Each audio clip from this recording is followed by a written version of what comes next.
கண்டிப்பாக சவுத்தில் ஒரு சின்ன சின்ன இது இருந்திருக்கும். இந்த ஆர்பி உதயகுமார், செல்லூர்ராஜ் மாதிரி ஆட்கள் ஜெயிச்சிருந்துருப்பாங்க. அவங்கெல்லாம் ஓரளவுக்கு இண்டிவிஜுவல் கெப்பாசிட்டி உள்ளவங்க. ப்ளஸ் குறிப்பாக தேவர்கள் ஓட்டு ஃபுல்லாக அடி வாங்கினதுக்கு காரணம் வந்து நீ ஓபிஎஸ்ஸை வந்து கடைசி வரைக்கும் இன்சல்ட் பண்ணி வெளியே அனுப்புனது. ஓபிஎஸ்க்குன்னு ஓட் பேங்க் இருக்கான்னு கேட்டால் கிடையாது. ஆனால் நீ ஓபிஎஸ்ஸை இன்சல்ட் பண்ணனா அந்த கம்யூனிட்டியில் உள்ளவன் டிஸ்டர்ப் ஆவான். அந்த கம்யூனிட்டியில் உள்ளவன் டிஸ்டர்ப் ஆவான். இப்போ நீ என்ன சொன்னாலும் தமிழ்நாடு பாலிடிக்ஸ் வந்து கேஸ்ட் சென்ட்ரிக் பாலிடிக்ஸ் தான். தெரிஞ்சோ தெரியாமலோ எடப்பாடி ஓபிஎஸ் 2 பேருமே வந்து ஒரு பெரும்பான்மை சமூகத்தை சேர்ந்த ஆட்கள். இப்போ எடப்பாடியவும் நீ ஈஸியாக லெஃப்ட் ஹேண்டில் டீல் பண்ணி கட்சியை விட்டு வெளியே அனுப்ப முடியாது, ஓபிஎஸ்ஸையும் வெளியே அனுப்ப முடியாது.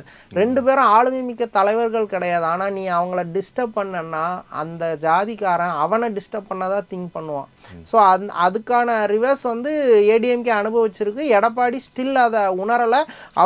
எடப்பாடி உணராததுனால தான் அவங்க கட்சியில் உள்ளவங்க எல்லாரும் இவரால் இனிமேல் இவர் கூட இருந்து ஜெயிக்க முடியாது, கட்சி கரை சேராதுங்கிற முடிவுக்கு வந்தாங்க. ஸோ அவங்க ஆட்டோமேட்டிக்காக எந்த கப்பல் கரை சேருமோ அந்த கப்பலை நோக்கி போவாங்க. அஃப்கோர்ஸ் அவங்களால டிஎம்கேக்கு போக முடியாதுங்கிறவங்க ஃபுல்லாக டிவிகேவை நோக்கி போகிறாங்க.